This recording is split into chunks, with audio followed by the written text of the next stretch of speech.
wal Mi'raj, ketika Nabi Muhammad SAW dari rumahnya ke Palestina dibarengi oleh malaikat Jibril, dari rumah ke Masjidil Haram dibarengi malaikat Jibril, dari Masjidil Haram ke Palestina Masjidil Aqsa dibarengi oleh malaikat Jibril. Langit 1, 2, 3, 4, 5, 6, 7 masih dibarengi malaikat Jibril. Alam malakut, kemudian Rafrafil Aftar dibarengi oleh malaikat Jibril alaihissalam. Baru ketika sampai ke pintu gerbang Sidratul Muntaha, malaikat Jibril alaihissalam mengatakan, laudanautu, kalau seandainya masuk 1 jari saja saya ke wilayah tersebut,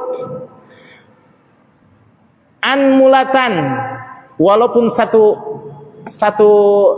telunjuk ya, lah taroktu, niscaya aku akan terbakar. Subhanallah. Padahal malaikat Jibril adalah malaikat yang termulia di antara malaikat-malaikat. Rajanya adalah malaikat Jibril.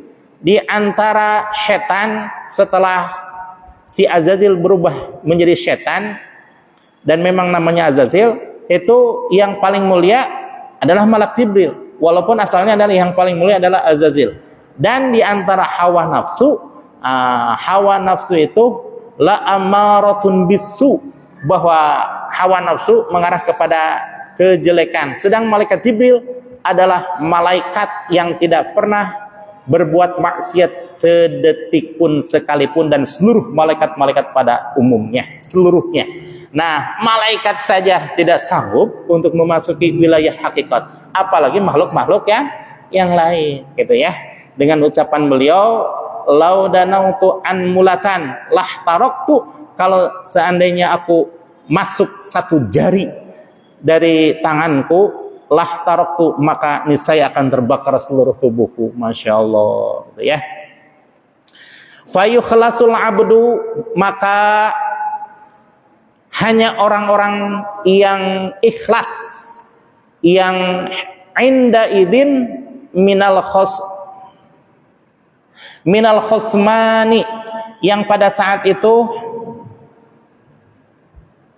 selamat dari perseteruan khosmani an-nafsu wasyayatinu wasyaitonu, antara hawa nafsu dan setan.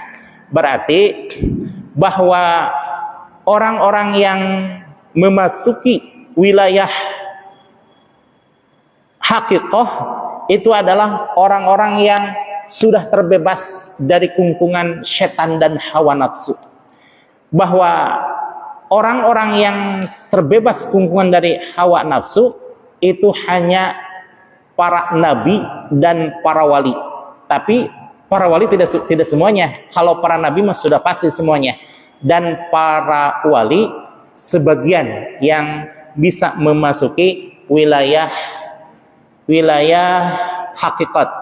Namun secara jasad dan ruh, bahwa orang yang hanya bisa memasuki Sidratul Muntaha itu adalah hanya siapa coba?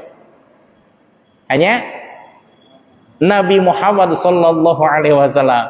Nabi Adam di langit kedua, Nabi Idris di langit Nabi Adam langit pertama ya, Nabi Idris langit kedua, Nabi Yusuf langit ketiga, Nabi Yahya langit ketiga, keempat, Nabi Harun langit kelima, Nabi Musa langit keenam, Nabi Ibrahim langit ketujuh, itu tetap tidak bisa memasuki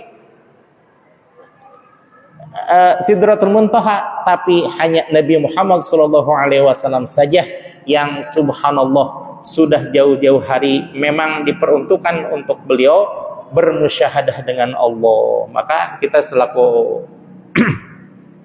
selaku umatnya sujud syukur kehadirat Allah Subhanahu wa taala, kita dijadikan umatnya Nabi Muhammad sallallahu alaihi wasallam ya. Fayakunu mukhlason, adapun orang yang sanggup bertahan di wilayah hakikat adalah orang-orang yang mukhlason, orang yang mukhlas. Nah, ada beda antara mukhlis dengan mukhlas. Apa itu padanya? Kalau mukhlis mah kita berusaha untuk ikhlas. Bapak-bapak sering tuh ya berusaha untuk berbuat ikhlas, berusaha ibadah secara ikhlas. Tapi mohon maaf, kadang ada lenghoinya nggak kita? Apakah apakah ikhlas semuanya seterusnya, atau kadang ada harapan ingin dipuji orang, atau harapan ada sesuatu, ada nggak? Itu wajar karena kita berusaha untuk ikhlas. Yang namanya berusaha, saya dari dulu berusaha untuk pintar, belajar tiap hari, ngaji tiap hari, tetap aja pinter-pinter. Ya, namanya juga berusaha gitu ya, namanya juga berusaha.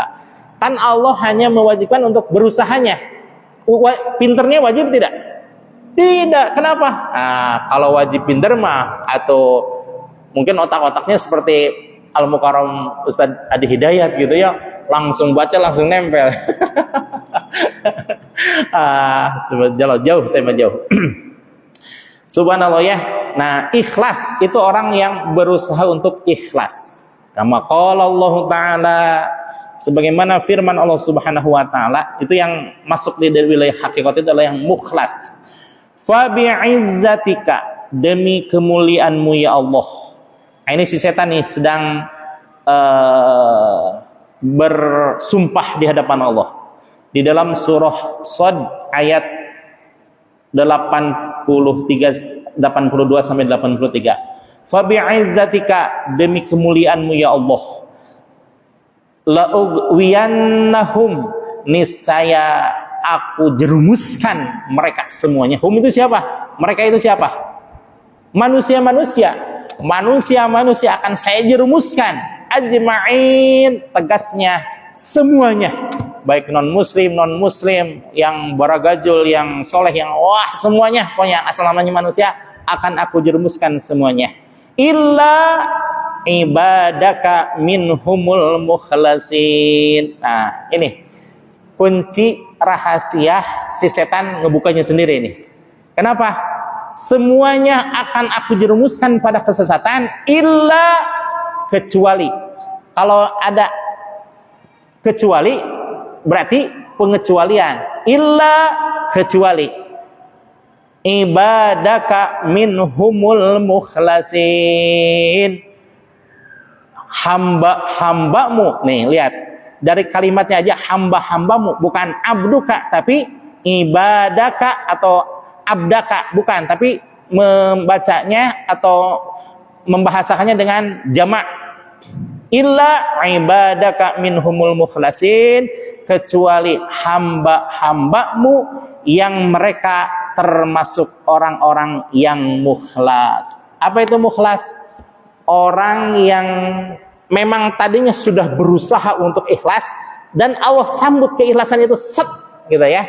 Seperti halnya di makom kewalian itu ada makom tajrid, ada makom ikhtiari. Makom ikhtiari itu apa? Makom berusaha untuk membersihkan diri. Tapi yang namanya berusaha membersihkan, ada kotornya, itu nama wajar, namanya manusia berusaha. Tapi ada makom tajrid, sehingga di Mesir sana ada satu makam yang membuat orang-orang setiap memasuki makam tersebut menangis sejadi-jadinya. Kenapa?